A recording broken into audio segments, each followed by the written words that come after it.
Phillies lose last night, but they will play the Twins again tonight. And now joining us on the hotline is a man that's in Minnesota and does a tremendous job covering the Phillies for Comcast Sportsnet as their color analyst, and that's Ben Davis, a guy I actually interned for back at WIP when I was in college. Ben, thanks for a few minutes, and how are you?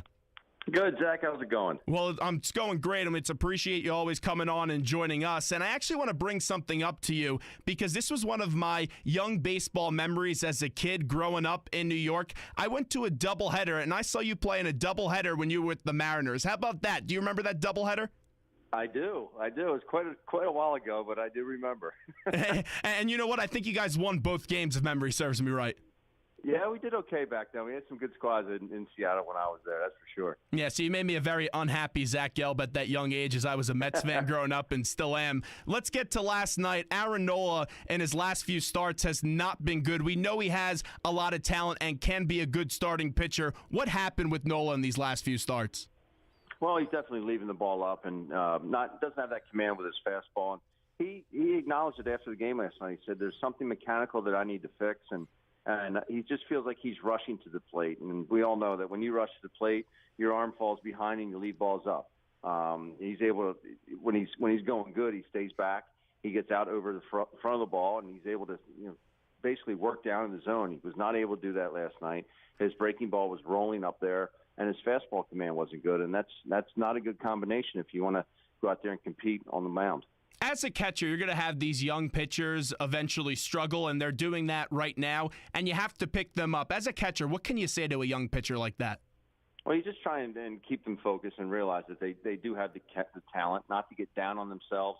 And, in another 4 days, they'll be back out there ready to go again. And the worst thing you can do is with a young guy is go out there and beat him up and, really try and get after him, because you don't want them losing that confidence, because Aaron Nola is really the first rough stretch that he's had the last three starts, and they've been not good for him. And, I'm sure it's wearing on him, and I think a lot has to do with, between his ears right now, and he needs to get him fixed. But from a catcher standpoint, you just have to stay positive and try and find a combination that will work for him. Maybe he doesn't have a good breaking ball, but how do you get around that?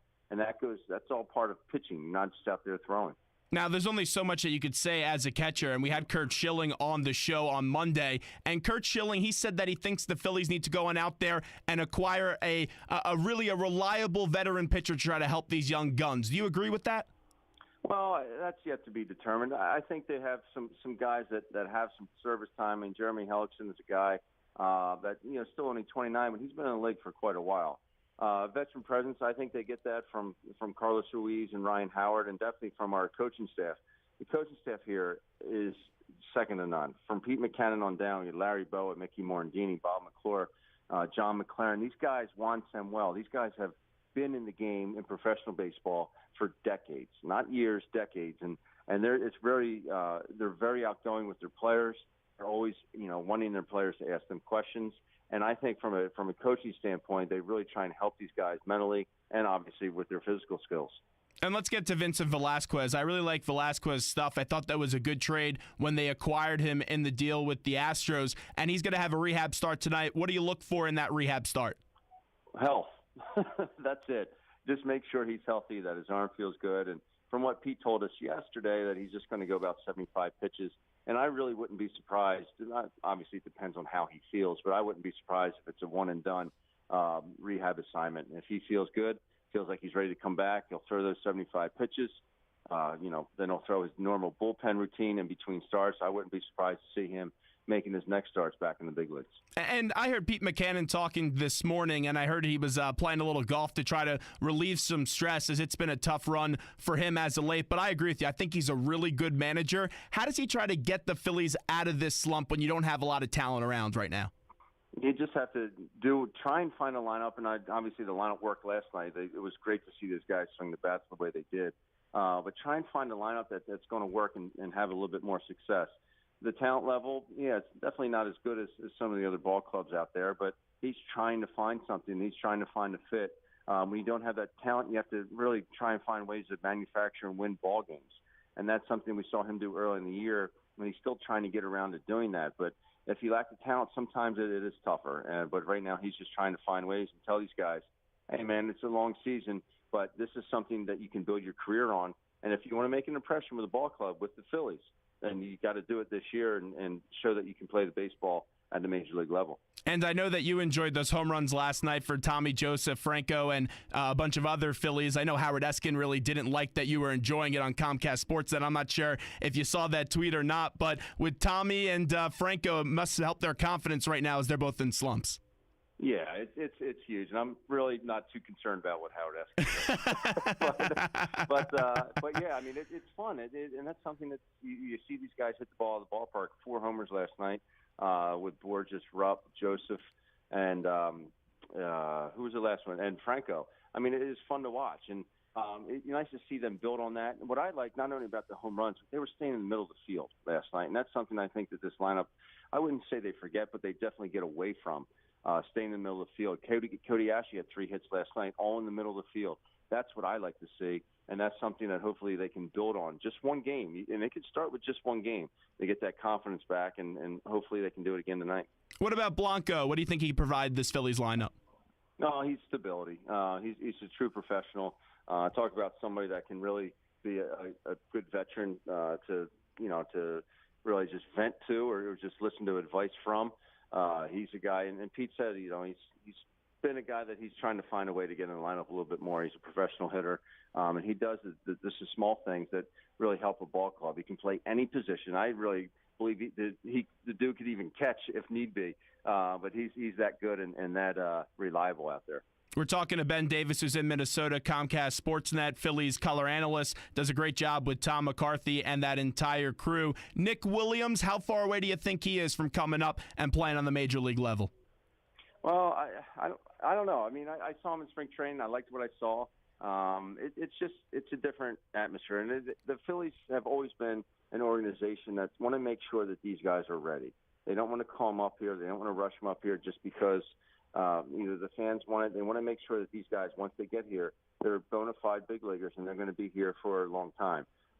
Nick Williams has been playing very well. I think he's definitely a piece for the Phillies' future. I don't know if that's going to be this year. It very well could be, but it might be. Who knows? They might call him up tomorrow. But what I'm saying is that the Phillies want to make sure that he's ready to go. And when he comes up, he's going to be playing every day. I think that patience is key, and that's why I'm not advocating for Williams to get up right away, even though the team right now isn't playing that great and could use his bat. But that's a tough decision for Matt Klentak to make, especially, and these fans here in Philadelphia, they're impatient, they want to see a good baseball, and they're really a loyal fan. And that's tough for the general manager and Matt Klentak when you have the fans saying one thing, but you have to make sure you're putting your team in the best position for the future and not rushing these young guys. Yeah, and to a point, you really have to have some thick skin. I mean, yes, you want to listen to your fan base and hear what they have to say and try and appease them as much as you can, but you also have to make sure that you have the best interest of the player at hand, and you also have the best interest of the organization at hand.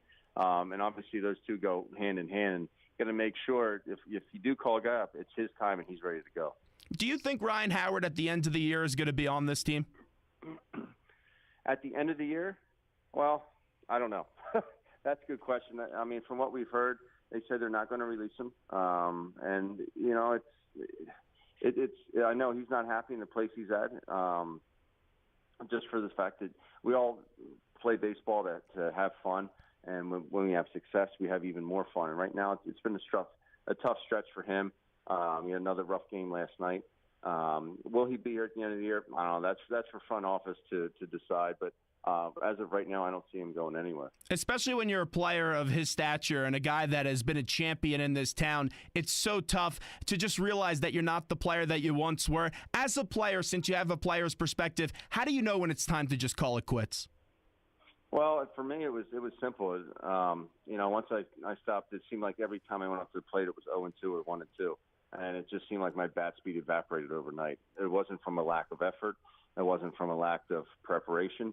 I was in the cage doing my same thing every day. It was just, I'd try and work to quicken my bat up, and it just seemed like, at some point the birth certificate doesn't lie, and there's nothing you can do to really stop time from moving forward. Wrapping up with Ben Davis, who joins us right now from Comcast Sportsnet. What advice would you give to Mickey Moniak? Because you were picked pretty high up in the draft. Have fun. Just realize you're just like any other minor leaguer. Have fun. And people say, well, did you think of yourself any differently? I said no, because the bottom line is if you don't perform at the minor league level, if you don't perform, you're not going to get called up to the big leagues. And that's the bottom line. So you have to put up numbers. You have to show work ethic. You have to get better each day, each year. And if you don't do that, well, you're not going to get called up. That's the bottom line. You can sign for as much money as you want, but if you're not a good player at the major league level, they're not going to call you up. So just realize that you're just a minor leaguer just like everybody else. Get your work in, bust your tail every chance you can, and hopefully that time will come. Ben, what do you remember about your minor league days? It was great. I'm actually out to lunch right now with Mark Marilla, who was my roommate in my first couple of years in Idaho Falls. I signed at Malvern Prep, and I go to Idaho Falls. And my roommate is Mark Marilla, who graduated from the University of Minnesota, led the nation in hitting. And now he's a scout with the San Diego Padres. And, we reconnected and we got together, but we were just going over old times, staying up late, watching TV, watching shows, and going to bed at 3 a.m, getting up at 1 p.m, grabbing lunch and going to the field and hitting the repeat button as soon as the game ended. A lot of great memories, a lot of memories I would rather forget, but it's all part of the experience. A lot of long bus rides, but that's the way it is, and there's times I would never give back. I'm a big food guy. What are you guys having for lunch right now?